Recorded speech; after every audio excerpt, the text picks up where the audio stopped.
Theme தனன திறனா.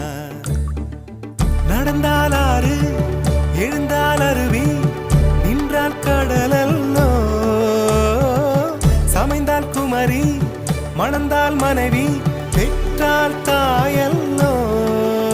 சிறு நதிகளே நதியிடும் கரைகளே கரை தொடும் நுரைகளே நுரைகளில் இவள் முகமே.